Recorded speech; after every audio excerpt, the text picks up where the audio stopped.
Suicídio, continuar ou desistir? E aí, pessoal, beleza? Como é que estão vocês? Gente, se inscreve aí, ó, nas descrições aqui. Aqui embaixo, ó, tem o título. Aqui se inscrever, se inscreve. Ativa o sininho para todas as notificações descer no seu aparelho celular. E você vai poder ver os meus vídeos novos e visitar lá as playlists para ver os vídeos antigos. Eu já deixei um vídeo que fala sobre o luto. E inclusive estou fazendo esse vídeo aqui para nós discutirmos sobre a questão de nada menos do que o suicídio. Sim, falar sobre o suicídio. Muita gente não gosta desse tema, é um tema pesado. Já vou lembrando aqui para as pessoas que têm algum certo tipo de gatilho ou criança que não tenha condições de assistir, que não pode, criança não pode assistir esse tipo de vídeo porque tem algumas informações, mas para aqueles também que têm gatilhos, não assista esse vídeo. A recomendação é que não assista, por essas questões. Voltando, essa questão do suicídio é um tema muito interessante, pouco falado. No Brasil temos um índice considerável de pessoas que cometeram suicídio. No mundo também tem números consideráveis.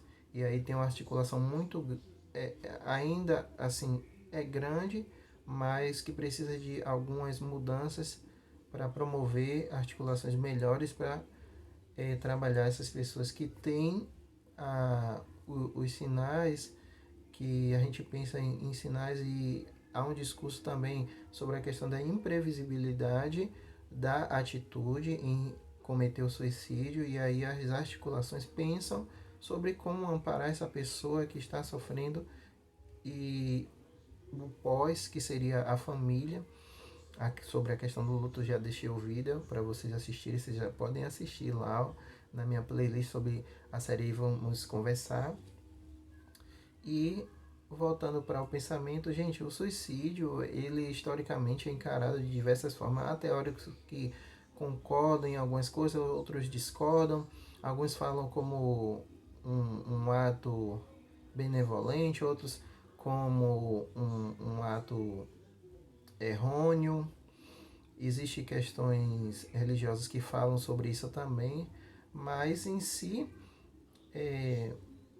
quando a gente vê a questão do suicídio, quando vamos para um pouco atrás, bem antes atrás na história, percebemos que no Antigo Egito, por exemplo, o faraó, quando morria, ele pegava aqueles servos que iam também para a sepultura em vida, e eles assumiam esse voluntariado em cometer o suicídio e morrer com seu amo.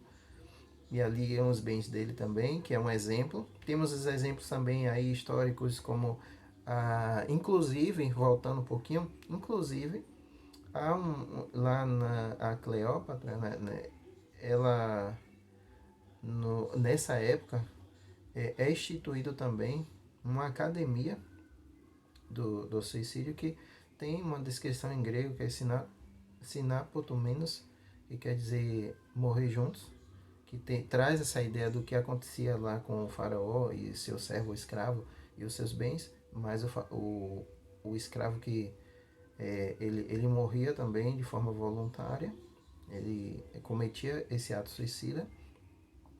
E temos outros exemplos também, como por exemplo, a gente pode pensar aqui o Judas, a gente pode pensar também outros como o próprio Sansão também, quando ele comete suicídio, e aí tem todo um simbolismo por detrás, que há uma questão religiosa, que é um contato que ele faz com o Deus, o ser superior, e aí ele ali comete aquele ato suicida. E para quem pode ir ver a história, vai ver a história, pode correr também na literatura bíblica também. Mas assim, o que isso representa para nós agora na sociedade, no século XX, a gente viu que historicamente, até um pouco antes da Revolução Francesa, eles tentaram reprimir essa questão suicida, mas não conseguiram, reprimiram bastante isso daí. Tem uma questão também religiosa, a igreja nessa época entrou com ações para que pudesse coibir, tem um senso crítico em relação da religião também, em relação à questão do ato suicida. Mas pense, que seria o suicídio? Os teóricos, eles ao mesmo tempo que eles concordam, eles discordam com a definição, mas a definição, como eu disse no começo, ela traz uma reflexão. E que ao eu estudar o material que informa sobre essa questão do suicídio, ela mostra que é um ato de comunicar. Mas o que seria comunicar? Para a sociedade que ficaria e para o outro que jaz na morte e que deixa a mensagem, há registros, por exemplo, de pessoas que deixaram carta. Há registro também, um dos primeiros registros que 12 pessoas cometeram voluntariamente o suicídio, tomaram um veneno, deitaram e esperaram morrer. Mas comunicar o quê? Aí a gente pensa no comunicar talvez o sofrimento, talvez o ato de se livrar de algo ou de se manter em paz.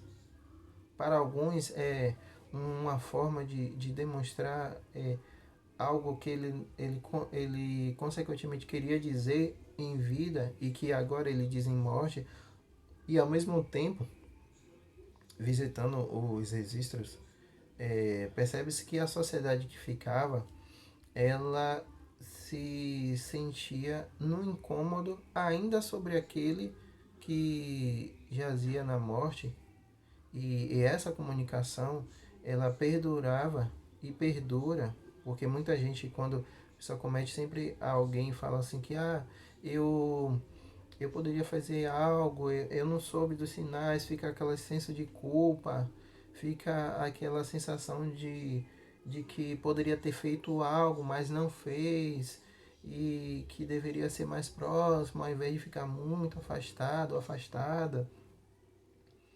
E o que eu percebi durante esse tempo aí, e tenho experiências, e não vou citar nomes, e existe várias, algumas experiências de pessoas, e o que se pode perceber são alguns, alguns indícios ou sinais que eles vão mudando conforme cada um, a experiência de cada um, mas o que eu percebi é que, por exemplo, a o processo de recolhimento da pessoa. A pessoa começa a se recolher. Os clássicos a gente sabe que às vezes começam a ter o discurso como se estivesse se despedindo, ou em outros casos a pessoa começa a ter esse recolhimento, evitar sair, e, e aí a pessoa começa a criar uma linha de ações e informações como se tivesse de fato se despedindo. O discurso vai se alterando, como por exemplo, há um discurso daquele que cometeu o suicídio ou daquela que cometeu o suicídio, como um discurso mostrando incertezas.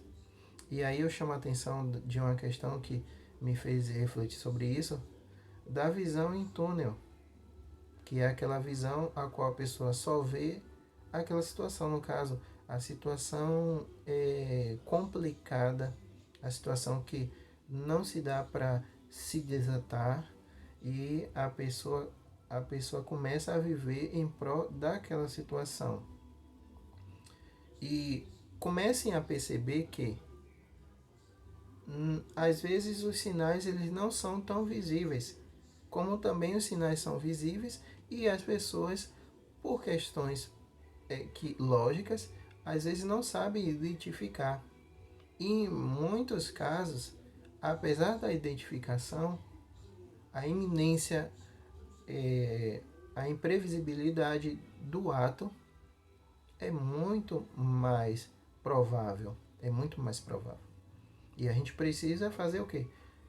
Criar ações para amparar aqueles que estão mais sofridos, aqueles que estão dando esses sinais clássicos, Aqueles que não estão dando sinais, que até a ausência também é uma preocupação também.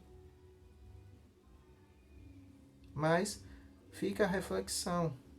Como a gente encara o suicídio? É heroísmo? É o desalento? É o desamparo, o desespero? É a falta de heroísmo? Será que essas pessoas não foram realmente, que eu posso dizer assim, elas não foram corajosas o suficiente para continuar? O que muitas das vezes contradiz, às vezes é sim, elas são corajosas o suficiente para tomar a atitude. E fica para a gente essa reflexão, mas também é uma reflexão. Vamos ajudar aquele que precisa. Vamos ajudar aquele que está necessitado, aquele que está nesse momento de desalento, de desespero. E aquele que tiver, busque um profissional de saúde. Eu vou ficando por aqui, gente. Forte abraço. Ficamos. Nos vemos no próximo vídeo. Fui. Abração, gente. Olá.